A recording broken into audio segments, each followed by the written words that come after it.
Hi guys, welcome to the channel. In this video, I'm going to talk through a little experiment I'm going to carry out with my own portfolio. And this is a really interesting one because I've had a lot of debates with people on Reddit, the sad thing I sometimes do, and checked online for resources in what is the actual difference between investing in high dividend yielding stocks and investing in high growth stocks. Like, does the money which gets paid to you every month equate to the same as growth annually of the same percentage? So I've got a little challenge lined up here to work that out. So for those of you new to the channel, this is a finance channel that talks about my portfolio, investment advice, some tips, tricks, things I've learned. So if you do like it and want to subscribe, feel free. Let's start with a little update in the market. So as you can see here from the screen, my portfolio is very much so in the green right now. We're up 33%, and within my eToro portfolio, I've currently got $20,753.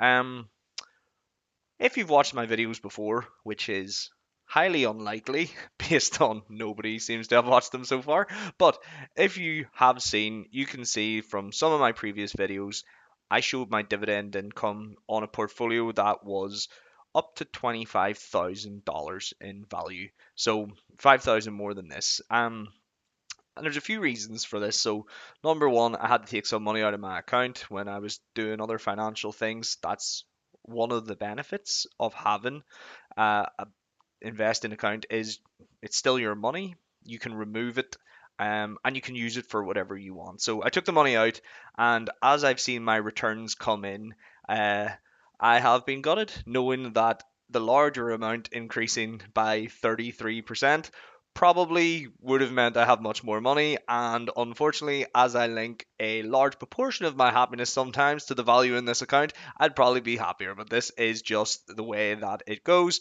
There's a lot of positives here and something now to look forward to as I try and grow the portfolio again.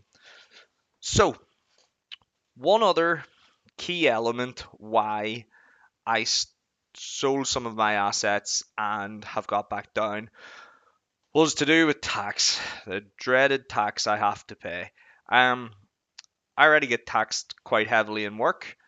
I was at a stage in my portfolio where I was getting fairly substantial monthly dividends, but the Conservative government changed the dividend allowance, and then I would have been prone to paying taxes on anything additional that I earned within my eToro account. So, unfortunately, my eToro account is not an ISA, it's just a standard investing account, and therefore the taxes I could be liable to pay on anything going higher in this account is something I wasn't really that willing to do. So, from there, I opened up a trading 212 ISA, and we're going to get into that now. But maybe before we do, I just want to bring in some of the stats of when I was taking the dividend heavy investing approach within my portfolio. I was earning about $105 a month in dividends. And this was really motivating because this money was coming in and just funding my account for me. A load of this was starting to happen on autopilot, but I believed I was going to get taxed. I believe I'd run into trouble. So I sold some of the higher dividend payers that are maybe some risky stocks, got rid of them, and used the money in my personal life. Now comes the interesting bit. So, as this has happened, I opened up a Trading 212 account. And Trading 212 is a bit different because it is a ISA, in this case, a stocks and shares ISA. So my elements are completely protected for tax purposes within the UK. And what I wanted to do was to test out the theory of high growth versus high dividend payments. So I'm going to do a bit of an experiment here with my own money, and I'm going to document this as we come through. And what I'm going to do is I've created two pies within the portfolio. So if we look at the pies within Trading 212, you have the ability to create custom investment portfolios or pies as they call them, where you allocate your own money and then it invests in them as you put it in. So for the purpose of this experiment, I've created two pies, an AI growth pie, and this is made up of high growth assets. And the assets I have chosen here are Nvidia, which will make up 22% of my pie, Google, Amazon, Microsoft, Meta, IBM, Oracle, and Apple. So I work in the technology sector. AI is booming right now, and for me, these companies make up the largest growth segments of the economy. They make up a large proportion of the S&P 500 and the Nasdaq just by themselves. I believe between Nvidia and Apple, they make like 8% of the Nasdaq 100 already. So these stocks have accounted for the largest amount of growth in the market in recent years, and in my opinion, are still the highest growth stocks. Alternatively, I've gone for some very high dividend stocks, some monthly payers, some just high yielders. So we've got AGNC, it's a monthly payer with about a 14% yield. Altria pays quarterly with about a 9% yield. Arbor Realty again plays quarterly with about a 12% yield. Ares Capital quarterly with a 10% yield. Blue Owl Capital seems to pay 2 out of every 3 months, and again, its yield could be in like the 13 to 15%. QYLD, one of my old favorites that I had to sell from my eToro account, it pays a monthly distribution in the region of like 10% annually. Kilroy Realty pays quarterly at 7.5%. Main Street Capital, probably the lowest payer here, but it has very good growth. It pays monthly and it's about 5% yield. Petróleo Brasileiro, massive Brazilian oil company, again, usually pays quarterly, not the most consistent, but it's in the region of 13 to 15% as well. And Realty Income, another monthly payer, probably similar to Main Street Capital with maybe stronger financials but a lower yield of about 5%. So the aim here is going to be to invest the same amount of money each time into each pie. Both pies are set up to reinvest dividends and automatically drip into the account. And so over time, I will be able to see the difference in performance from the high dividend versus the AI growth stocks and see what is the real breakdown of performance, which one has more of a financial benefit for me. So let's see how that goes.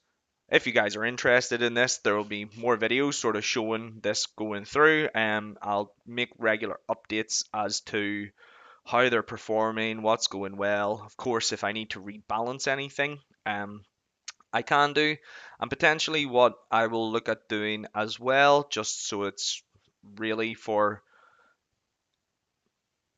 educational purposes, I suppose, would be to also create a pie which is simply the S&P 500 and see if the same amount of money is put in all three, what is the strongest outcome. So stay tuned for that. I will look into that. If it's something you'd like to see, like and subscribe, and I will start working on this experiment as we go.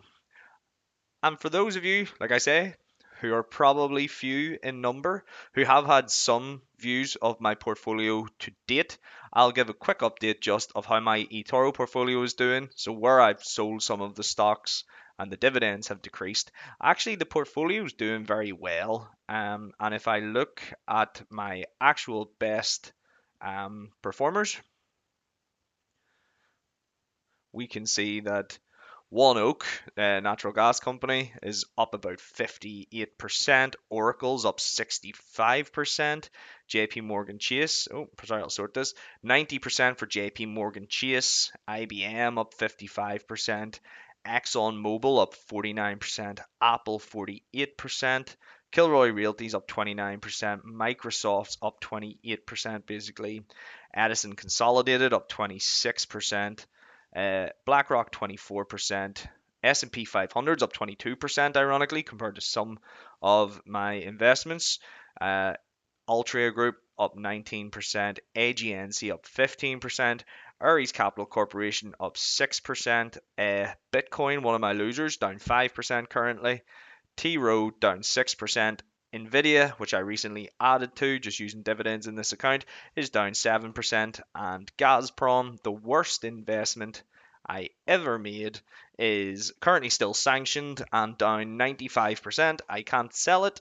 I don't know what's happening with the dividends I'm meant to be earning from it, but as of now, Gazprom is a black hole in my portfolio and there's nothing I can do about it. So don't buy stocks of sanctioned dictators is probably a strong example to take from that. Um, but yeah, that's an update there, guys. Maybe something to hit on. Looking at my portfolio, I've thought about selling some of this stuff when it's changed day to day over the last few years, but the numbers really speak for themselves. Just buy the stuff and hold it. Get out of your own head and let it work in the background. So stay tuned for more videos. I hope you like the update, and I will be back with more content on high growth versus high dividend stocks. Stay tuned for more. Any questions, feed them into the comments. More than happy to answer. And if there's any things you'd like to see in the experiment, let me know and I will factor it in. Have a good day.